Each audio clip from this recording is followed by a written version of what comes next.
continuar esse papo. Oi! Aí, Cara, está sendo maravilhosa essas lives, porque eu tô vendo tanta gente que eu não via há tanto tempo. e aí? Que bom, isso só aumenta a saudade de Saudade. conversar com vocês. E aí, André, como é que você tá? Tudo bem, e você? Tudo bem? Correria aí, vida Muito bem. diferente, né? Muito, muito diferente. Pegando as coisas Mas, boas, né? Sentindo saudade das que faziam falta e a gente não percebia. é, exatamente. Sinto saudade da academia, mas... Tá voltando, tá voltando. André, prazer imenso. Você é meu pai, né? Ter É, você minha filha. aqui. O André me ajudou muito, muito, muito no começo da profissão. Ajuda até hoje, só que a gente tinha um contato muito maior no começo. Ele foi meu professor, meu mentor, meu tudo de sala, então me ajudou muito. Estou muito feliz de você estar aqui.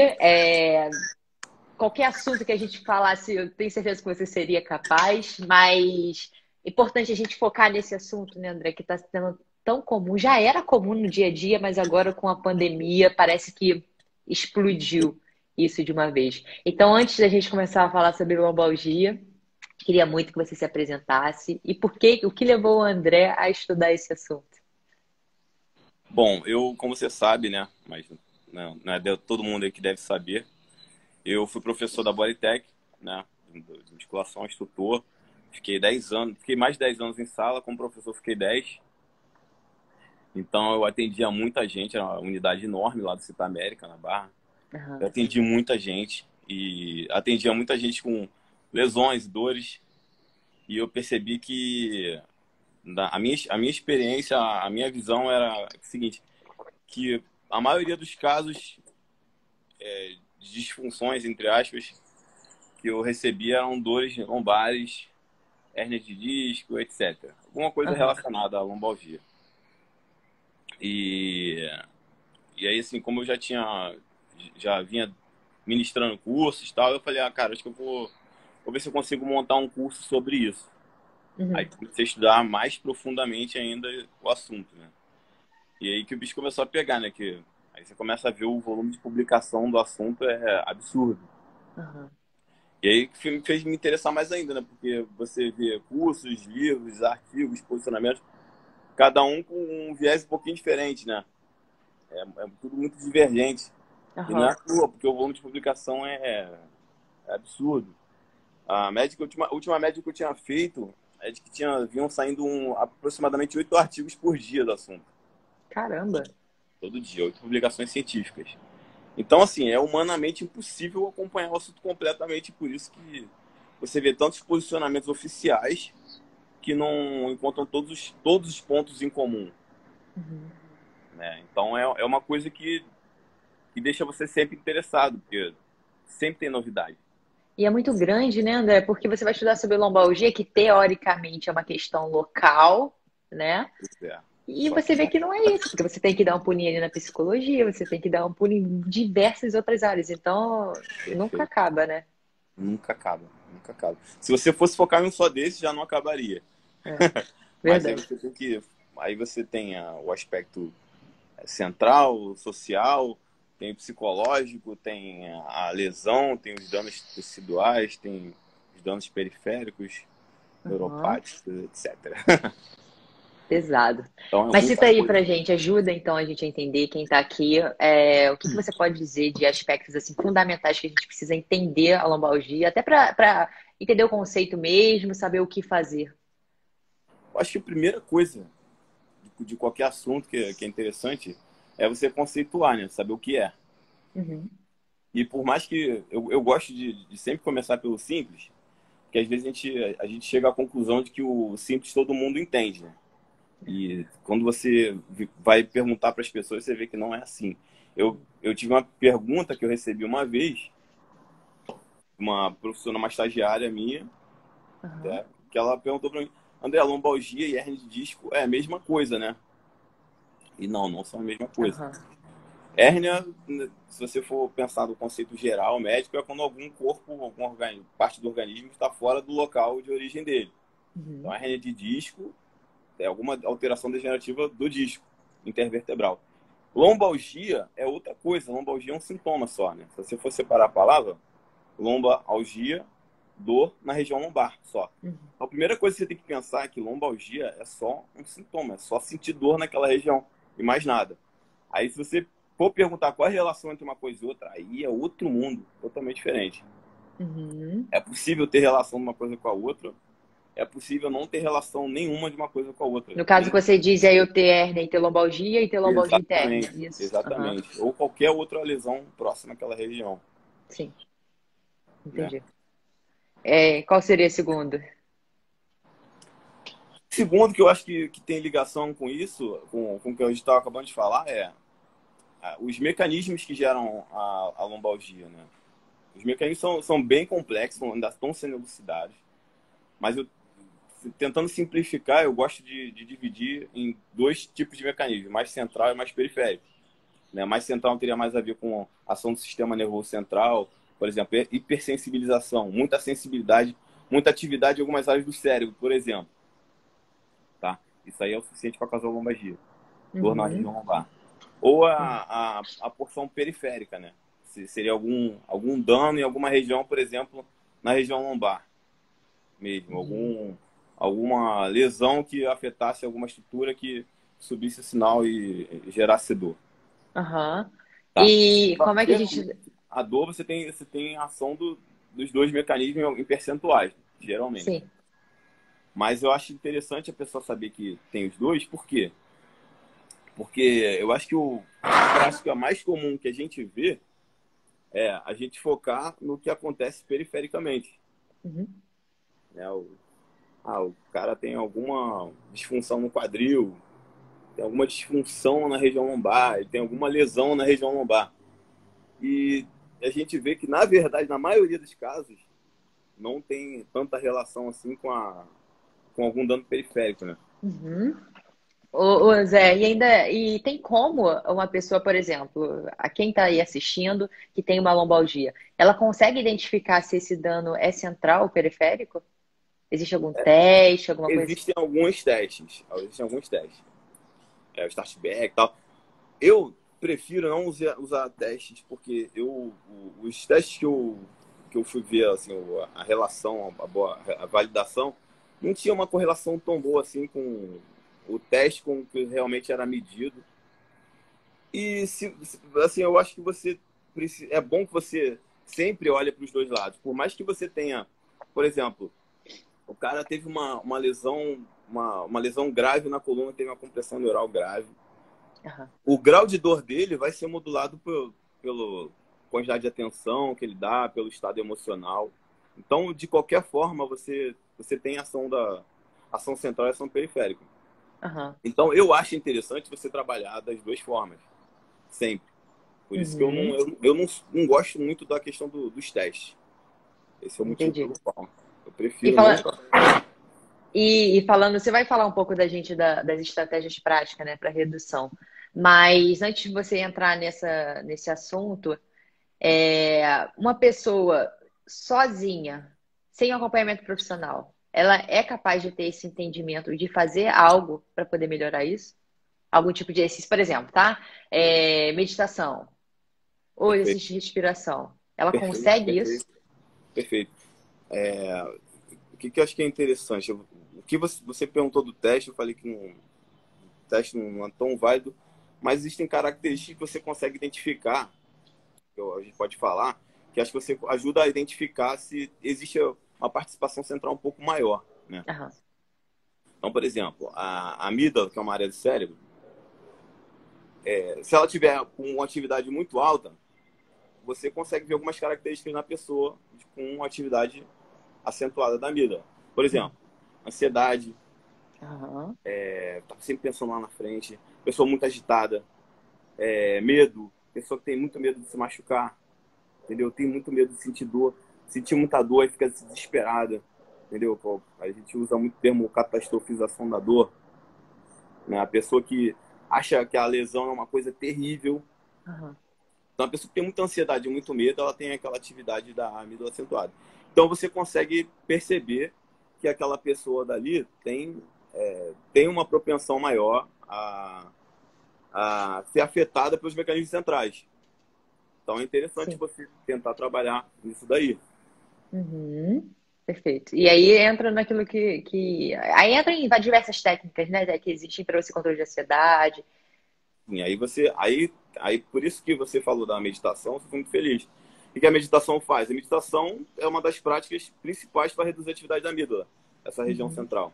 Legal. Ou você tentar diminuir a frequência respiratória, que exercício de respiração também ajuda a manter a você reduzir aquela atividade inconsciente de pensamentos automáticos, focar só no que está acontecendo no momento, e aí você abaixa o RPM, né?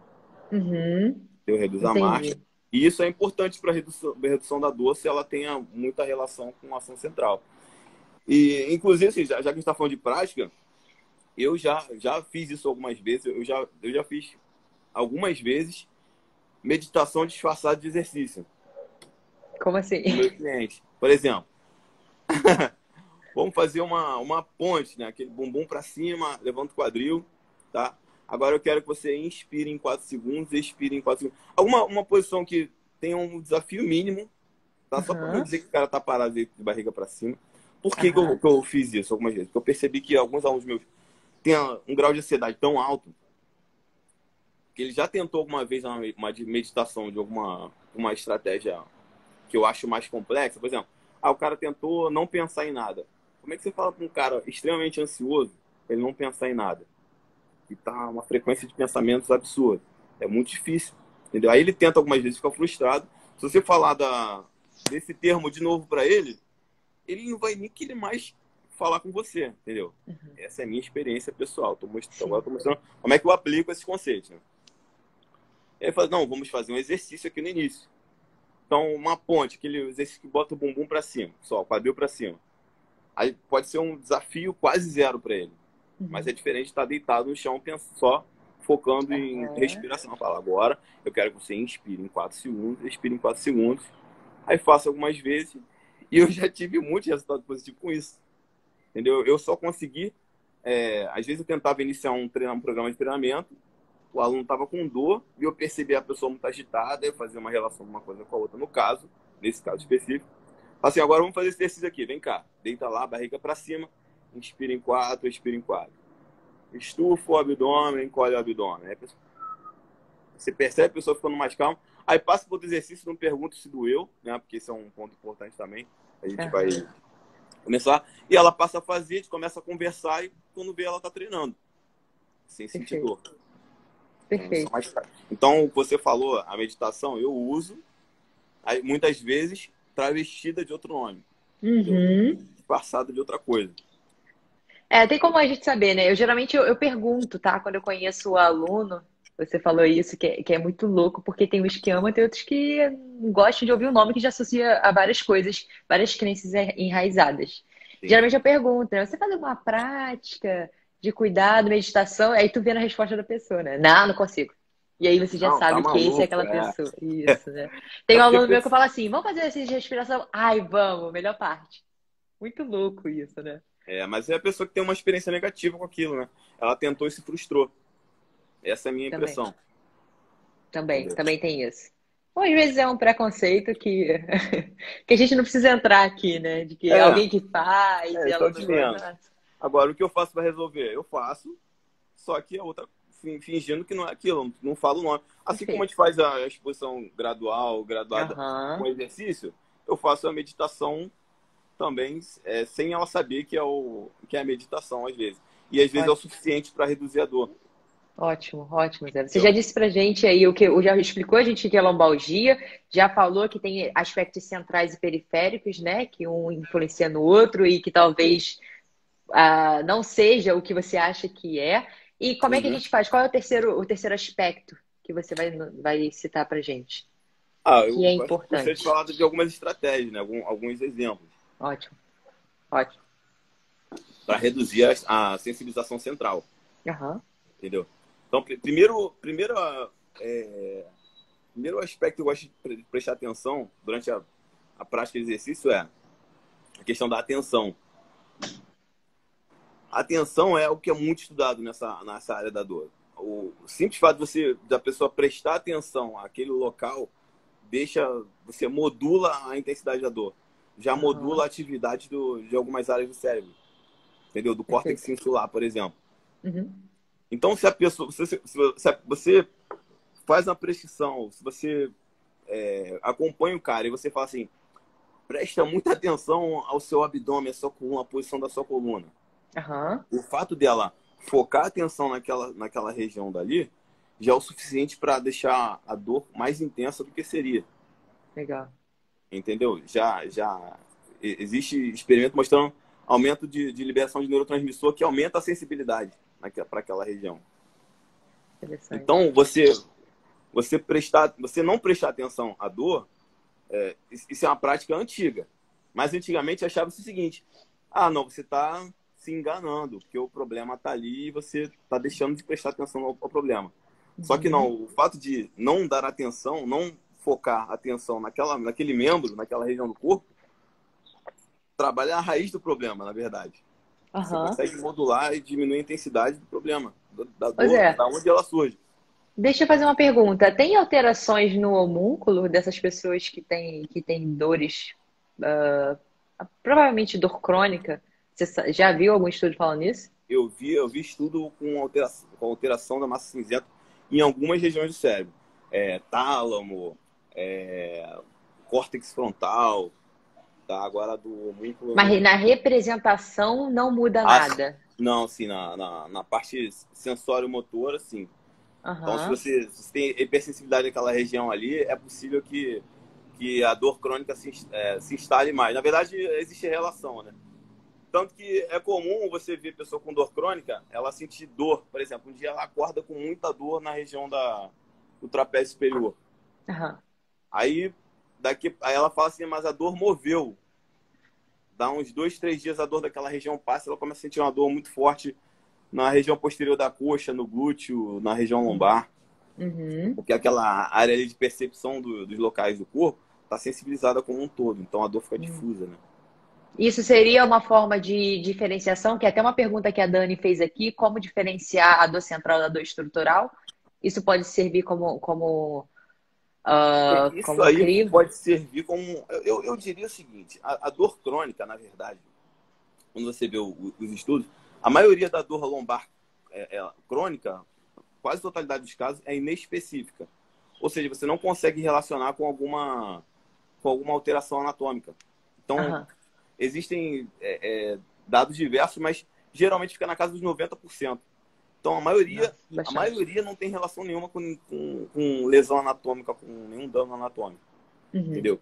Então, eu diria que se você observa, se você não observa sinais de compressão neural, então você pode já começa a inferir que a dor tem mais relação com sensibilização central.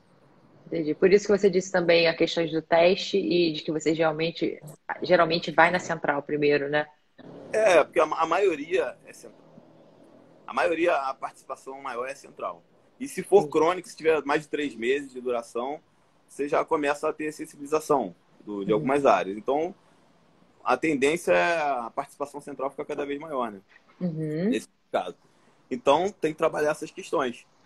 Entendi. E quais Falta de estratégias atenção. quais as outras estratégias que você usa para essa sensibilização? Então, essa primeira, né, atenção. Aham.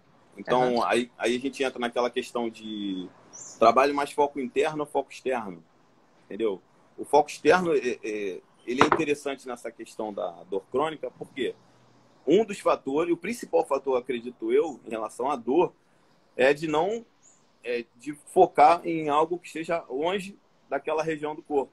Entendeu? Aham. Se você joga uma bola ou pede uma tarefa específica, passar por baixo de alguma coisa, sentar em um determinado objeto e levantar, Uhum. alcançar alguma coisa e voltar, entendeu? Uhum. Ele fica preocupado com aquela porção externa e não fica tão focando tanta atenção naquela área do corpo, naquela Aham. área anatômica. Isso é Perfeito. positivo para não gerar dor, Perfeito. entendeu? Então, esse é Alguma, um. mais alguma outra? Sim, por exemplo, a questão do nocebo. Uhum. Nocebo, né? O que é nocebo? Nocebo é o contrário de placebo. É a expectativa de que algo ruim possa acontecer, né? Então, se o Entendi. cara faz exercício, alguém falou para ele uma vez, que ele nunca mais vai poder fazer agachamento. O cara teve uma herniaçãozinha lá, uma degeneração normal, mas algum profissional falou para ele que ele nunca mais poderia fazer agachamento. A expectativa dele de sentir dor, ele já ter o medo de sentir dor naquela situação, de causar um dano à coluna dele maior, ele achar que aquilo ali é muito grave, é ruim para ele, é o suficiente para gerar uma dor intensa. Então, o papel do profissional em não nocebar o cliente, o aluno, o paciente, é importantíssimo. Entendeu? Ele não falar... Então, não falar assim, toda hora, caramba, tá doendo, sentiu dor, deixar o cara com medo. Entendeu? O cara prestar atenção, ficar pensando, pô, então, se ele tá me perguntando se eu senti, é porque é perigoso. Entendeu? Ou se alguém falou para ele uma vez que ele não vai poder fazer aquele exercício nunca mais. De novo, ele acha que é perigoso. Ele já fica na expectativa. E a expectativa é o suficiente para gerar dor, né? Sim, com certeza. Ô Zé, e quantas... Você tem mais alguma antes de eu te fazer uma pergunta? Eu gosto também, eu acho interessante para a pessoa que está com sensibilização excessiva, você fazer a parte da educação, entendeu? Explicar essa questão da sensibilização central. Eu uso muito analogias, né, para ficar fácil, para não ficar falando neurociência do cliente, mas eu falo do sistema de dor, faço uma analogia com o sistema de alarme de incêndio. Entendeu? Por exemplo, se um alarme de incêndio toca, você tem que saber se ele está tocando porque a casa está pegando fogo ou se o alarme está com defeito. Sim. Entendeu? O nosso sistema de dor, como é o sistema de alerta, funciona parecido. Tá? Se você sentiu muita dor, você tem que saber se aquele alerta é porque você teve algum dano importante, né? Ou se aquele sistema de alarme está com uma sensibilidade acentuada, aumentada. Então, por exemplo, se um alarme de incêndio está muito sensível, você acende um isqueiro, acende uma vela de aniversário, ele toca, faz um barulho tremendo. E você não precisa chamar o bombeiro, você precisa consertar o alarme. No caso da dor lombar, se ela tiver maior ação central, significa o quê? Provavelmente você não precise necessariamente consertar, entre aspas, alguma coisa na região lombar. Você precise consertar alguma coisa na região central. Então, estratégia para reduzir a ansiedade, fazer exercício, não ter medo, não ter expectativa de dor, mostrar os exercícios aos poucos, deixar o cara experimentando, ele não sentindo dor, deixar o cara mais calmo. Tudo isso aí vai ser mais importante do que alguma prática específica para aquela região ali, em muitas situações. Perfeito. Olha aí, quais são as principais queixas com relação a movimento você encontra nas pessoas com lombalgia? Aí é que tá. Quando você percebe que o mecanismo central está muito acentuado, você vê que às vezes a dor que o cara sente não faz sentido nenhum com nenhuma relação biomecânica. Por exemplo, entendeu? pode dar um exemplo pra gente? O cara fala assim, toda vez que eu faço um exercício simples, um supino sentado na máquina, eu sinto dor. Toda vez que eu faço uma ponte, eu sinto dor. Ele relaciona a um exercício, entendeu? Entendi. Às vezes você percebe que está com uma execução maravilhosa, ele tem a estabilidade ótima, está tudo certo, e ele sente dor porque ele botou na cabeça. Você percebe que ele consegue correr bem, ele está correndo bem, e um belo dia ele volta todo arrebentado, volta cheio de dor. Sim. Tá? E assim, é muito provável que aquele cara já passou por dor há muito tempo, passou por uma situação de dor crônica por mais de 3 meses, ele esteja com algumas áreas sensibilizadas e se ele gerar expectativa em algum momento, ele sentir um pouquinho, ele já fica assustado, a modulação da dor vai lá para cima. Sim, perfeito. Então, e você falou situações variadas. Se a gente estiver falando de sensibilização central, eu vejo situações das mais variadas. Não tem uma receita de bolo, digamos assim. A gente Não está tem algo falando no comum. caso aqui de lombalgia, mas eu tenho exemplos também de diversos. Dor no joelho, por exemplo, dor no ombro, e situações que não deveriam fazer sentido. Eu já vi casos, por exemplo, de aluna, eu fiz uma ponte também. Levanta o bumbum, levanta o quadril e desce. Coisa mais simples do mundo. Ela, nossa, tô sentindo muita dor. Aí eu só falei um pouco para ela sobre mecanismo central e periférico, a dor passou e ela fez o exercício. Na mesma hora. Que aí é educação, né? É porque se a pessoa, se ela, assim, o que eu vejo que é comum, a pessoa associa que a dor dela, é porque é intuitivo, né, Rafa? Se você sente dor naquela região, o que você pensa? Tem alguma Uhum. coisa errada aqui. É. É o óbvio, entre aspas. Uhum. Né? Seria a nossa intuição sempre leva a pensar isso. Tá? Aí, Verdade. se você faz alguma coisa que mexa com aquela região dali, ou ela acha que mexa, tá? Às vezes só o fato dela achar. Aí Aham. ela sente dor. E às vezes ela sente pouco, ou sente muito, não importa. Ela sempre vai dizer que é muito, porque ela tem medo. E pode ser que seja muito mesmo. Aham. E se você explica que às vezes que não tem tanta relação, se você sabe, tem segurança para dizer que aquilo ali não é ruim para ela, explicar o porquê, explicar os detalhes. Tá? Eu gosto de tentar explicar a fisiopatologia da lesão que ela teve, que não necessariamente ela tem ainda tem isso, Aham. né? Mesmo tendo a dor. Isso muitas vezes dá resultado imediato. Sim, Respondi? perfeito. Você respondeu perfeitamente. E você deu muitas estratégias aí de intervenção. Existe alguma que você não recomendaria, que você não usaria? Que eu não usaria? É, pode ser com relação ao exercício. Não. Não Em tem. relação ao exercício, Qualquer não. exercício, então, pode melhorar a lombalgia. Então, você vê resultados diversos na literatura. Sim. Eu já vi estudos mostrando que, por exemplo, um aeróbio leve daria resultado melhor em muitos casos. Outros estudos não mostraram resultado melhor. Já vi estudo, há uma grande discussão se aqueles exercícios com controle motor, às vezes tem resultado um pouco melhor, às vezes não tem diferença nenhuma para qualquer outra coisa, entendeu? Aham. Então é muito, eu diria que o mais importante é continuar se exercitando e não focar nisso, na dor e na região, focar nos aspectos que você percebe que precisa melhorar na pessoa. Então a Uhum. pessoa precisa melhorar o equilíbrio, você percebe que o equilíbrio dela está muito ruim, trabalha equilíbrio. Precisa melhorar a estabilidade, entre aspas, a força em Aham. alguma região, Aham. trabalha aquilo. Precisa melhorar a mobilidade em alguma região do corpo, na articulação do quadril, seja lá qual for, melhora aquilo, entendeu? Uhum. Uhum. Faz exercício sem focar na dor, no problema, entendeu? Perfeito. Porque provavelmente o problema não é ali.